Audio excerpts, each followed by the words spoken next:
Pendant de nombreuses années, une partie importante de la hiérarchie catholique américaine et certainement une partie très importante des électeurs catholiques ont déclaré que l'avortement ne devrait pas être pris en compte, du moins en premier lieu, comme élément de décision du vote dans une élection. C'est leur thèse. Ils disent qu'elle a été promulguée et dénoncée pour la première fois par le feu le cardinal Bernardin, l'ancien archevêque de Chicago.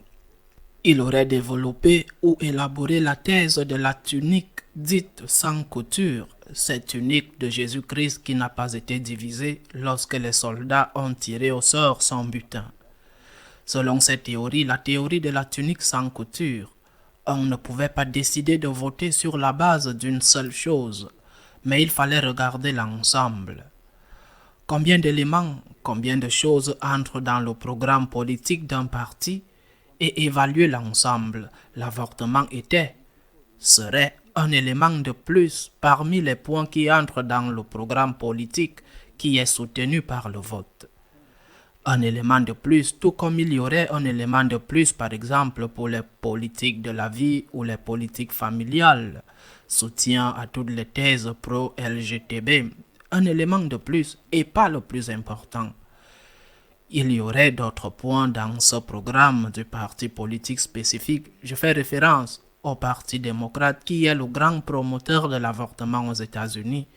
Il y aurait d'autres points positifs qui, pour ces électeurs et pour cette hiérarchie, justifieraient de voter pour ce parti qui est le promoteur, entre autres, de l'avortement.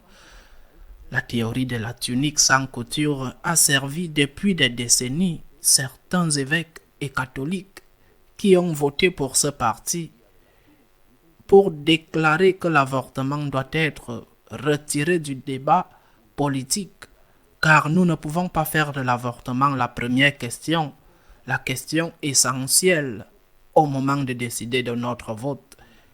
Et de la même manière, ont-ils dit, la communion des politiciens avortistes, elle doit également être retirée du débat politique. C'est une affaire privée. C'est le champ de la hiérarchie et les laïcs des États-Unis. Ni toute la hiérarchie, ni tous les laïcs depuis des décennies pour justifier le vote pour un parti avortiste comme le Parti démocrate. Ils disent la même chose, ils le croient et agissent en conséquence. Mais il s'avère aujourd'hui que ce parti politique, le Parti démocrate, dans le cadre des élections qui vont se dérouler aux États-Unis, a fait de l'avortement le thème essentiel de sa campagne. Les républicains parlent de l'économie, eux ils parlent de l'avortement. L'avortement est la question décisive, c'est-à-dire qu'avant, l'avortement était secondaire. Oui, entrait comme une chose de plus quand il s'agissait de décider du vote, comme un élément de plus, et ce n'était même pas le plus important, ni la chose la plus importante. La question de la défense de la famille, aucun de ces principes que Benoît XVI a établis comme principe dit non négociable, la vie, la famille, le droit des parents à éduquer leurs enfants, rien de cela n'était essentiel. Ce sont des choses secondaires, des éléments en plus, devant ou à côté d'autres. Cela permettait de voter en toute conscience pour un parti avortiste. Mais maintenant, j'insiste, ce parti l'a mis à la première place. Il a fait de l'avortement le centre de sa campagne, au point que le catholique, le président Biden, a déclaré que premièrement, l'avortement est un droit inaliénable et que s'il remporte les élections, il en fera une loi fédérale et qu'aucun État ne pourra refuser ou interdire la réalisation d'avortements sur son territoire. Il a même déclaré que l'avortement n'aura plus aucune limite dans aucun État, y compris ce que l'on appelle l'avortement par décapitation, qui est une chose encore plus monstrueuse parce que le bébé est en train de naître. La petite tête sort en premier et à ce moment-là, on lui enfonce une aiguille dans le cervelet et il meurt instantanément. Le bébé est alors retiré du ventre de sa mère, la naissance est terminée et le bébé est généralement ou souvent remis aux multinationales qui ont participé à cet avortement afin que dans de nombreux cas, mis à la vente des organes ou les utilisent à des fins d'expérimentation, le commerce de l'avortement. Il ne fait aucun doute que cette décision de M. Biden a été accueillie avec enthousiasme, notamment par ceux qui font le commerce de l'avortement. Je fais référence, entre autres, à la multinationale pro-avortement Planet Parent.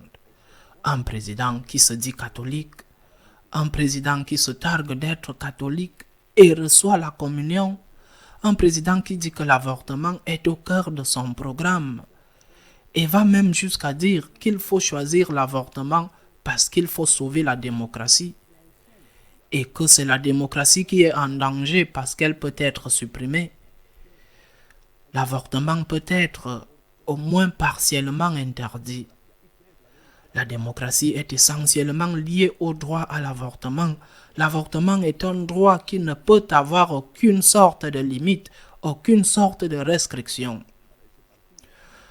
Heureusement, grâce à Dieu, il y a encore, grâce à Dieu, aux États-Unis, des évêques cohérents avec la foi catholique et aussi des laïcs cohérents avec cette foi. Heureusement, car, par exemple, Monseigneur Chaput, qui était jusqu'à récemment l'archevêque de Philadelphie, n'a pas hésité à dire que Biden est un apostat. Il l'a dit. Et les évêques qui composent la commission pro-vie de la conférence des évêques américains ont dit qu'il fallait aussi arrêter maintenant, en faisant référence à Biden, que termine ce radicalisme extrême, ce radicalisme dangereux. Et que vont-ils faire maintenant, tous ceux qui ont chanté la chanson selon laquelle l'avortement est une question secondaire, qu'il ne faut pas en tenir compte au moment de décider comment voter? Que vont-ils faire maintenant? Lorsque le parti qu'ils aiment au-dessus de Dieu, parce que leur parti passe avant tout, que vont-ils faire maintenant lorsque ce parti dit que l'avortement est la chose la plus essentielle et la plus importante? Si c'est vrai que c'est la chose la plus essentielle et la plus importante, il devra être pris en compte comme l'essentiel, comme la chose la plus importante lorsqu'il s'agira de décider comment voter. Nous devons être cohérents. J'imagine qu'ils seront très consternés après avoir dit pendant des années que c'est une chose secondaire de voir que le parti qu'ils adorent a fait de l'avortement la chose la plus importante. Et que vont-ils faire maintenant? Ils vont dire que ce n'est pas la chose la plus importante et que cela ne devrait pas influencer le vote.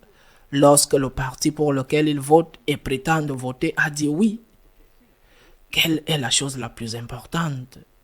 J'imagine qu'ils seront dans un coin à ne pas savoir quoi dire face à ce changement au sein du Parti démocrate. C'est possible, j'en suis sûr. Les plus radicaux continueront à voter pour le Parti démocrate parce qu'ils ne se soucient pas vraiment de la question de l'avortement ni de celle des droits de la famille. Parce que c'est leur parti d'abord. Et ensuite vient Dieu et toutes les autres choses, si Dieu vient même après cela.